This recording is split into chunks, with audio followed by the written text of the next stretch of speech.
As a result of the lifting of COVID restrictions in China, the epidemic has spread everywhere, and more people are becoming infected. Everyone knows they will have to get COVID eventually. It is expected that the vast majority of people will contract the disease. Once you are infected, should you worry? What should you do, and how can you prepare for it? The information about COVID is confusing even today, and it is often said by the media and even by government officials that the authorities have lifted their zero-COVID policy because it is no longer different from flu, as if it is like a cold but much more severe. But in this short time since the restrictions were lifted, because we have good contacts with our colleagues, including those in Beijing and Guangzhou, where the measures were lifted earlier, we have very accurate and reliable information from there. And this is very professional, scientific information. Why don't we make it available to the public?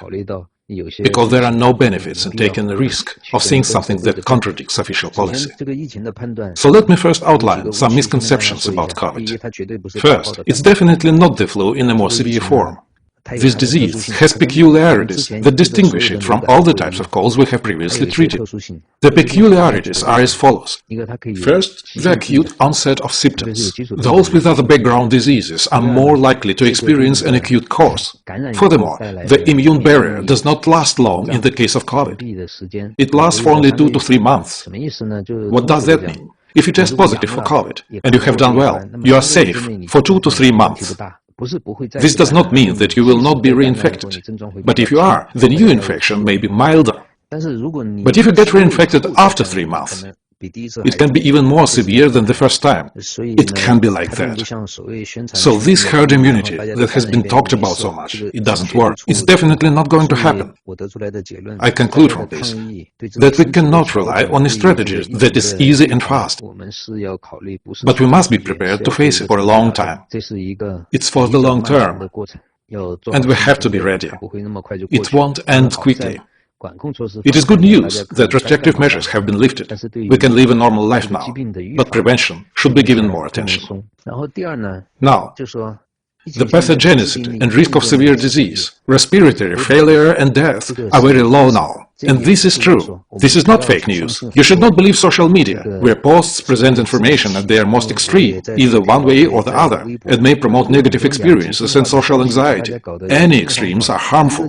I saw a blogger apologize for her post, where she wrote how her sickness was gone literally in 1 day. She wrote how all symptoms were gone, and even her skin was better than before. I'm not saying it is a lie, but that's how it was for that particular person. For someone else, it could be a totally different experience. Please don't assume that if someone else got away with it, you'll get away with it in the same manner. So before we get to the more specific questions, I would like to make clear my take on this issue. We need to be in proper health and ready to face this coming era of COVID. And we shouldn't be too afraid of it. That is, we shouldn't underestimate it, but we shouldn't be afraid either, because the complications and mortality rate of COVID are very low right now. How can you tell the difference between COVID and normal acute respiratory infection? You can't. That's why we needed mass testing to detect coronavirus. And the symptoms are pretty much the same now as if it were the flu. You don't need to know the differences at all. Why did the authorities decide to abandon testing? The reason is that they want you to treat the COVID as common flu, because there is no point in you knowing what sort of virus you've got. All you need to do is get better, that's all. Who needs to go to the hospital? Those who have acute complications, such as myocarditis or respiratory failure, should seek intensive care. You won't get any help if you just talk to your doctor. Some people stand in line for hours, 6 hours in this cold weather, sometimes in the snow or rain, just to see a doctor.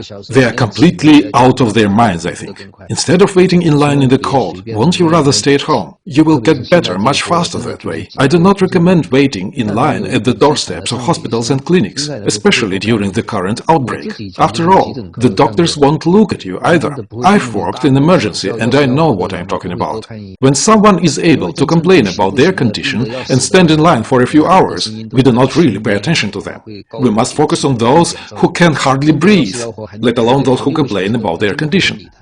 So I wouldn't advise you to go and stay there for hours just because you think that your condition is very serious, that you need attention, and that the doctor will give it to you. No, he won't. So there is no reason to go there. There is no reason to go to the hospital and occupy a bed there, especially now. There are no beds available. You have to try to get cured yourself, and most people can do that. Next, there is a very different approach to COVID in the north and the south of China. This is an important point. Why do people in the north die more often from COVID, and why are there more complications there than in the south? For example, in Guangzhou. I just returned from Guangzhou 2 days ago. The morbidity is very high there. But there are few severe cases. Why? Because of the differences in treatment protocols. In the north, both major experts and the media, including at the official level, are constantly saying that the pathogenicity of COVID in terms of traditional Chinese medicine is in the nature of fever. You have seen it a lot on social media, where people claim that any antipyretic will work for COVID as well. That's why there are more deaths, and queues are being lined up at crematoria in the major northern cities. Which is all true. And why is that? Because they use antipyretic and detoxifying drugs. There are standard guidelines that prescribe Lianhua Qingwen for acute respiratory syndromes, as well as Bailangen, or ascites root. While abroad, the highly respected Nature magazine last week published an article by Chinese authors on the harm of Lianhua Qingwen to the liver. It clearly shows that the indiscriminate use of these drugs designed for antipyretic and detoxification purposes leads to increased mortality and a longer course of the disease. That is, if patients were not taking any medication at all, and they had no other chronic disease, it would be better not to take anything at all or to take only Western antipyretics. Then in about a week the virus would be cured on its own. But for those who misuse medications, the recovery process can be extended to 10 days or half a month. Some may not even make it to the end of that second week, because a high fever itself is a burden on the liver, and if you make it worse with the wrong medicine, it doubles the burden. And in the south, particularly Guangzhou, they don't encourage the use of Lianhua Qingwen and various other traditional Chinese medicine drugs, like Coptic Chinese and other beta-testing drugs used to treat all kinds of infections. This is because COVID, if you describe it in terms of Chinese medicine, has 3 characteristics. Firstly, a high fever, but with the body feeling chilly. There is a classic type of illness caused not by fever, but rather by cold. Although you have a fever, it also feels like a chill. Secondly, a severe cough, and then there is a sore throat. Once you have these 3 symptoms cleared up, you are close to recovery. But it is these 3 symptoms that are not relieved by fever-fighting and detoxifying medications. So from the very start of this epidemic 3 years ago, when I was seeing patients remotely, using telemedicine, I cured many patients, and all this time the virus was changing, the symptoms were changing. But these key characteristics, in terms of traditional Chinese medicine, it is wind, cold and damp. These characteristics remain the same to this day. Wind, cold and damp are pathogenic factors. And if you treat just that, the effect will be good 99% of the time. How good exactly can it be? With the right medication, improvement is achieved in 3 days and the symptoms go away. So I urge you not to be afraid, because who hasn't been sick with a fever? So why be afraid of a fever? Listen to me, when you get COVID, the higher your fever, the sooner you will recover. If you have a fever of 39 to 40 degrees, you only need 3 days on average. And after that, you will be on the mend. But if you keep a fever of 37.5, 38, 38.5, but no higher, you will be sick for more than 2 weeks, or even longer, and you will get complications. So there is no need to be afraid of the fever. I just want to warn you about a very important thing to remember if you get sick.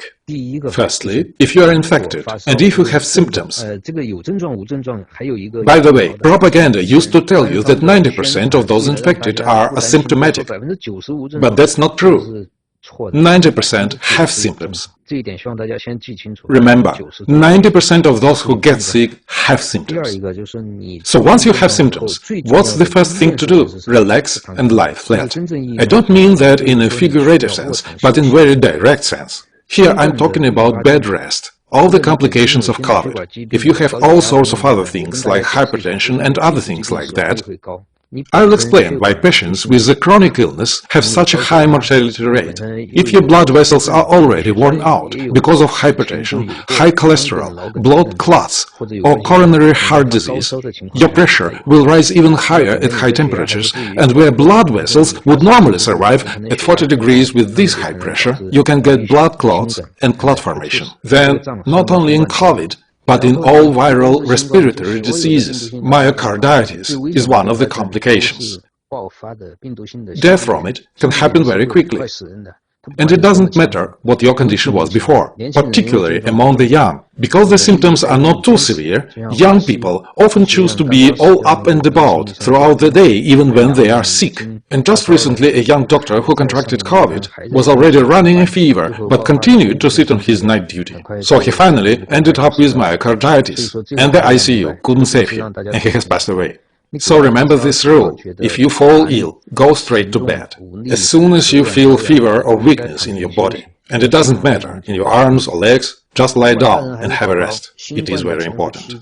The length of time between when you become infected after contact with a sick person and when you experience symptoms is usually 3 days now. In individual cases, this time is shortened to 1 day or even a few hours. Or it can last for up to 3 days. Now, we are going to talk about medication. I'm giving you my personal opinion. If you believe me, you can use it as a guide. My opinion is contrary to what the media says. Here it is. All those medicines that have an effect on cold and damp diseases will work against COVID. Medicines with an anti-COVID and analgesic effect are the most effective because the most striking symptom of COVID is muscle pain all over the body, including a sore throat and a fever. There are hardly any other symptoms. So any medication with an anti-cold and analgesic effect on these symptoms will work. Over the past 3 years, I have been recommending the traditional Chinese medicine granules called Jingfang Keli. It's not so easy to buy them currently, but if you can get them, you'd better stock up. Any other cold medicine will work as well, though having a cough is not the main symptom, only an accompanying one. It is associated with pathogenic factors in the lungs. So ginger tea is very good for it. The important thing is not to mix it up and start using medications that suppresses the heat factor in the body, instead of suppressing the cold factor. Ginger is an excellent remedy for cold factor. Huoxiang zhengqi shui is a liquid herbal formula used in traditional Chinese medicine, which is good if you have no other remedies and mainly for preventive care. Take 1 or 2 capsules twice a day in the morning and evening. This remedy is designed specifically to prevent diseases associated with excessive cold and damp. You should, however, take it if you have previously used the wrong medicine, causing diarrhea while you were ill and making you run to the bathroom all the time. For this reason, you should take either this or ginger tea, as both are good for preventing diarrhea. Tylenol and paracetamol can definitely treat the COVID symptoms. But I ask you to remember the rule of thumb: use no more than 1 medication from each group of medications. And if you want to increase the dosage, do it using the same medication that you have already started taking. Never mix different medications to avoid damaging your liver. All cold remedies are good. You don't need to stick to paracetamol, ibuprofen, analgin, aspirin. They all are good as well. If you can't buy any, traditional Chinese medicine will work too. It may be xiao chai hu, Bupleurum root tea granules, Fenghan Ganmao Keli granules. Or, if you can't find any, mix ginger root with sugar. Drink it hot until you start sweating. It all has some effect. Or, if there is nothing else available, you can always drink boiled water. I am not saying that all drugs to be used during epidemic should be, in terms of traditional Chinese medicine, the drugs for the treatment of cold. It looks like I have to explain it in more detail. An epidemic disease, at its very beginning, is a disease of the cold factor. When it enters the body responds with temperature, and only then does it transform into a fever. In order to approach it professionally, we must differentiate between the stages of the disease: the initial, middle, and final stage. Therefore, in the initial stages, drugs are needed to treat cold and damp. But if you haven't stopped the disease at this stage and it has penetrated into the body, you then start experiencing fever. If you take the example of COVID, most people start with chills, shivering, chills, fever, body aches, coughing, and sometimes snot in some cases. These manifestations refer to the cold factor. At this point, if you don't contain it, then the disease progresses, turns into a fever, then goes down. You don't have to worry about chills and fever anymore. But now you have a sore throat. It's painful to swallow, sometimes intolerable. At this point, any medicine that reduces fever and detoxifies is appropriate, including Yanhua Qingwen, so they won't be wasted if you bought them beforehand. What's important is that you shouldn't begin treatment with them. It is true that they are efficient, but only in the final stages, when you do not have a fever or body aches, but have a sore throat and the pain in it remains strong. That is the time when they are most helpful. This means, however, that you were not able to contain the disease effectively in its first stages before it transformed from a cold factor into a fever. Do not think that you can avoid exposure or infection. As soon as you feel unwell, start taking medicine at an early stage. You don't need to do antibody tests and wait for the results. And you don't need to understand those results. If you have a headache, discomfort, or a tickle in your throat or nose, start taking the pills. Preemptive treatment. 金防颗粒 granules, or 金防科技 capsules, for instance, or 风寒感冒 granules, or 玉屏风散, or jade windscreen powder, as it is known in the West. Any of those will work, as long as you start using them as soon as possible. Or take whatever your doctor prescribes. The sooner you start taking it, the better you will feel. I suggest getting some devices for the elderly, or children, or patients with chronic diseases, such as home oxygen concentrator. After all, the only point of staying in a hospital is that they supply you with oxygen. So if you can arrange it at home, it will be very helpful in case of severe disease. The second device is a medical blood oxygen saturation monitor. It can be purchased online at a very affordable price. But if no one in your family have a higher risk for a disease, buying all that stuff will be a waste of money. Because at least in the current COVID wave, the chance of getting a severe pneumonia is extremely low. All the fatalities we encounter now are related to myocarditis. And with myocarditis, the worst thing you can do is to stay active instead of staying in bed. So the first thing to do when you get sick is to lie flat. After an infection, blood sugar levels may rise, regardless of the source of inflammation in the body, be it a virus or bacteria. During an acute inflammatory process, the body knows you need a lot of energy expended to fight these inflammatory processes or viruses. So as a defense measure, the body can raise sugar levels. The steroid hormones, glucocorticosteroids, rise up to help you fight. And these hormones, in turn, cause your blood sugar levels to spike up. So if anyone has diabetes, you have to be very careful. Your blood sugar level might become too high. The next question is about fever relief. There are times when you use antibiotics, and they have no effect. As you recall, with this fever in COVID, it is the cold that is truly affecting the body. So if you feel chills, act as your own senses tell you. Cover yourself with a blanket and crawl deeper into the bed. Drink more hot water, as hot as you can. Just make sure you are not about to scorch your throat. It could be ginger tea, for example. In traditional Chinese medicine, ginger tea was often recommended to relieve the heat. For taste, sugar can be mixed with ginger. Be it brown raw sugar or rock sugar or honey instead of sugar, it doesn't matter. Drink these in large glasses, whether it is ginger or just hot water. The goal is to cause copious sweating. Spicy food is also good for this purpose, if you still have an appetite. Guilin rice noodles, pork bone snail noodles, or flour noodles with spicy beef. You always have spice added to them. You usually don't have an appetite when you get sick. So the usual bland dishes can even make you nauseous, but those with a very spicy flavor might be okay. So I gave you some examples. Guilin rice noodles, pork bone snail noodles, or even spicy instant noodles, they all are good, because in fever, the body spends a lot of energy that need to be replenished by high-calorie foods. Even if it is junk food, fast food, it doesn't matter at all. These calories will still help the body to fight. For effective antibiotic treatment, several conditions must be met. First, a sufficiently high body temperature is needed. The effect will only be achieved when a certain temperature is reached. So, if some people start taking antibiotics at a temperature of 37, 38 degrees, and suddenly see how their temperature rises to 39 after taking them. They start to panic. But no need to panic, this is a normal reaction. The fever will not subside until it passes its peak, and it still has to get to this peak. Even when you sleep, it goes on. While you are struck by chills, the temperature keeps climbing up to 39.5, even to 40. It takes time. So please, if you start taking an antipyretic at a temperature of 38 and you see that the temperature keeps rising, it's 39 and only an hour has passed, and you panic and take a double dose, please don't. Because if the medicine works and gets you down to 35, then what happens next? Welcome to ICU. So keep in mind that it takes time for the antipyretics to get to a peak temperature. Particularly with Western drugs, every medicine usually have about the same effectiveness in the same category as any other of them. But each Western drug also has all sorts of contraindications, allergic reactions, and so on. So if you have tried one, and you see that there are no side effects, then thank God it proved to be okay for you, and you should continue taking it. Don't increase the dose just because the fever is supposedly going down too slowly, and don't take it too often. Usually, the antipyretic is taken a maximum of 3 times a day.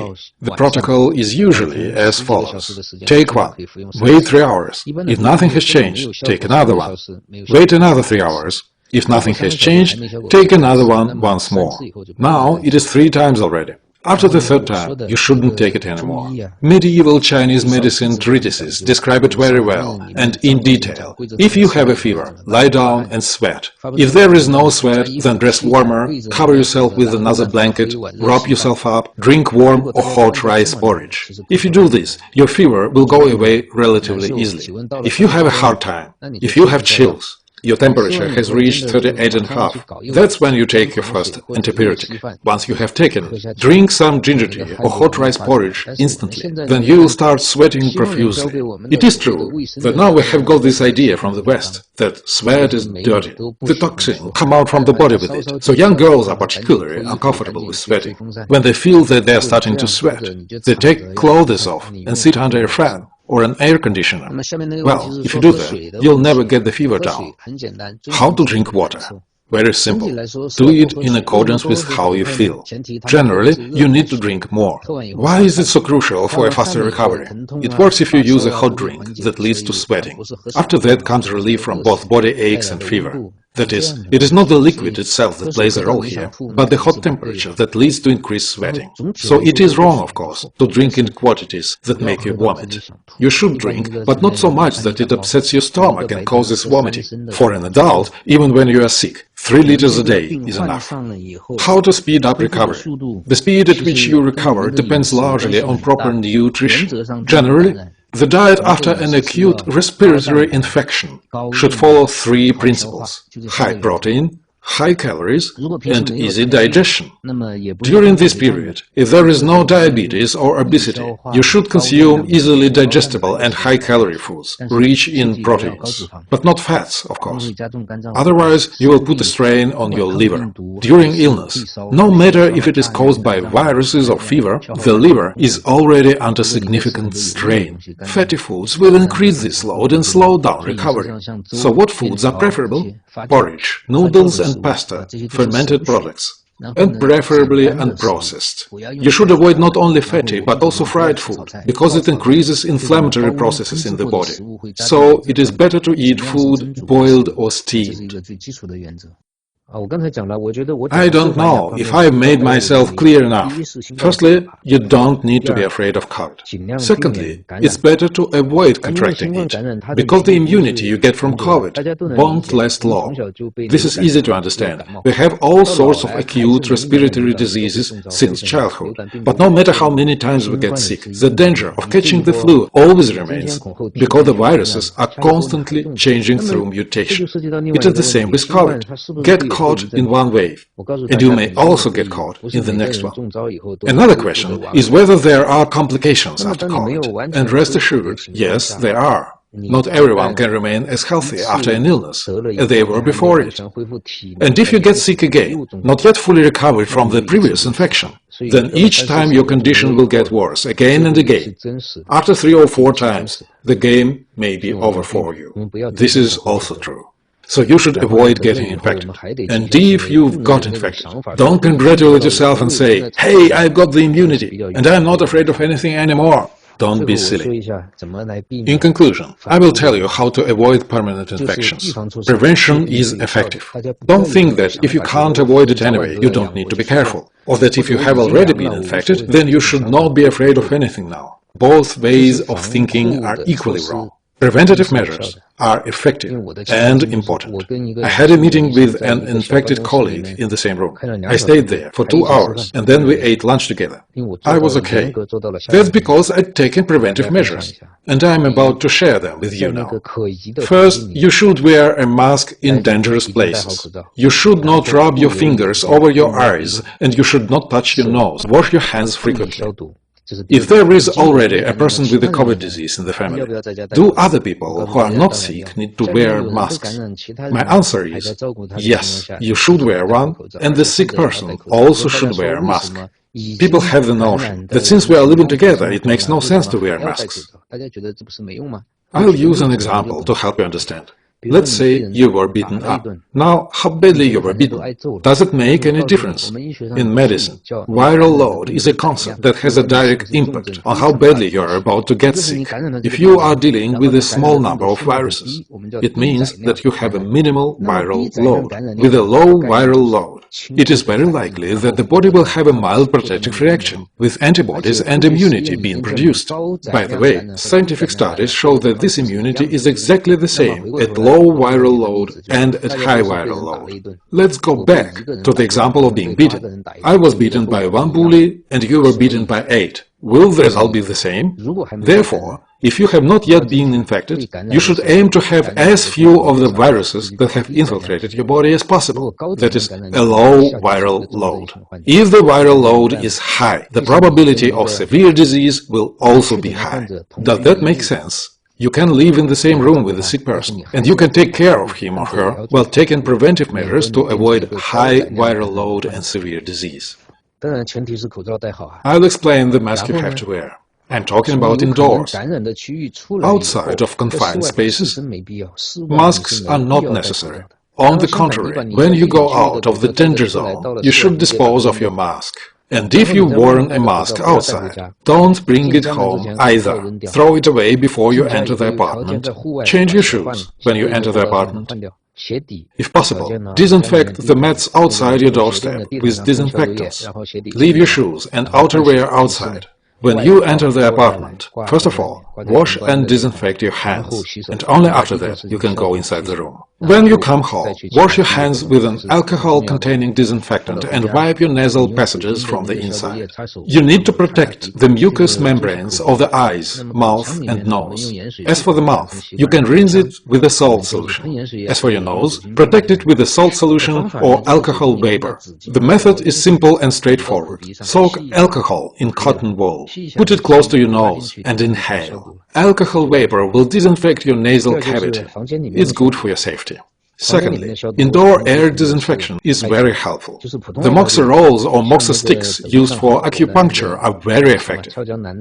You've seen the TikTok videos where they fire up the Moxa sticks and walk around the rooms, right? It's okay. The idea is basically correct, but the method they use is wrong. The best way to light a Moxa stick is behind closed doors. Let them smoke. Burn them for 15 to 20 minutes, then when they burn out, open the door, let some fresh air in, and only then can you enter the room and remain there. Now about disinfectant solutions. Currently, chlorine and alcoholic solutions have a proven effect, and alcoholic ones are even more effective. However, neither option is very suitable for indoor use. Alcohol-based solutions have a fire hazard. Plus, when you spray them, they create moisture, and evaporation is fast, which means the exposure time is very short. Chlorine has a much longer exposure time, but it can damage furniture, clothing and food. And it has a very toxic effect if inhaled into the lungs. So you have to be especially careful with chlorine-containing disinfectants. I now recommend using mugwort or moxa sticks to smoke the room. They come with or without medications added inside. There is no difference at all. Smoking the room is not only done with moxa sticks. You can also use light vinegar for this. The fumes from the vinegar will also be effective. However, the smell is likely to be sharp and unpleasant. And in addition, just like chlorine bleach, it can harm or damage surfaces in the room. We should not think that we could be rid of COVID-19 in our lifetime and avoid exposure. You should be prepared to be infected sooner or later. It is only a question of time. It is better, of course, to get it later rather than sooner. It is not prudent for everyone to get sick together at the same time. Try to hold out longer. And when you finally get sick, let's hope it is with a low viral load. When you realize that you are sick, go straight to bed, rest, and don't run outside to see the doctor, or even worse, stand in lines at the hospital. Understanding these three principles is very important. We have already covered a lot, and a lot of questions have been answered. So let me stop here. Thank you.